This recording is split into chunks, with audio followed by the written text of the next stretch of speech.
यदि आप संपन्न हैं तो उनकी सहायता अवश्य करें जो आपसे सामर्थ्य में कम, जिनको सहायता की आवश्यकता। आप सामर्थ्य में अधिक है क्योंकि वो आपसे कम है। देखिए, जीवन में आनंद केवल बढ़ना नहीं बल्कि उनकी सहायता करना भी है जो किसी कारणवश आपसे नीचे रह गए। और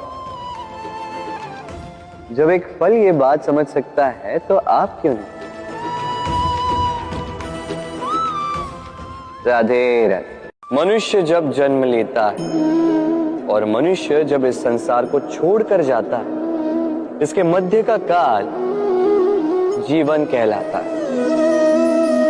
और इस जीवन में संघर्ष तो करना ही पड़ता है, कभी शिक्षा के लिए, कभी काम के लिए, कभी वास्तविक युद्ध करना पड़ता है।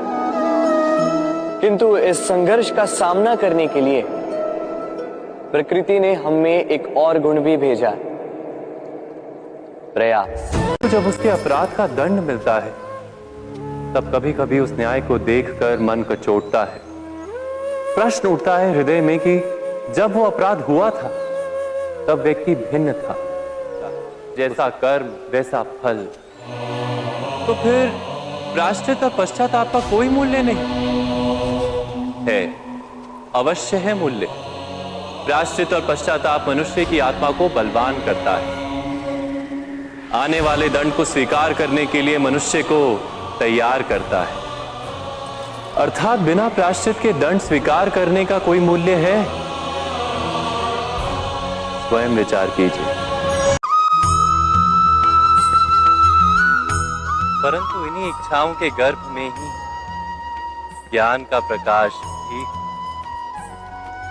कैसे?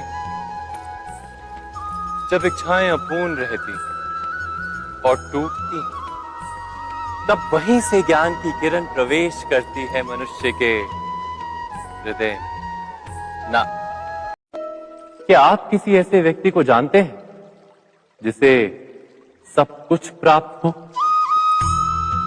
और हम जीवन की उस एक निर्बलता को जीवन का केंद्र मानकर जीते हैं? इस कारणवश हृदय में दुख और असंतोष रहता है सदा। निर्बलता मनुष्य को जन्म से अथवा संजोग से प्राप्त होती, किंतु उस निर्बलता को मनुष्य का मन अपनी मर्यादा बना लेता है।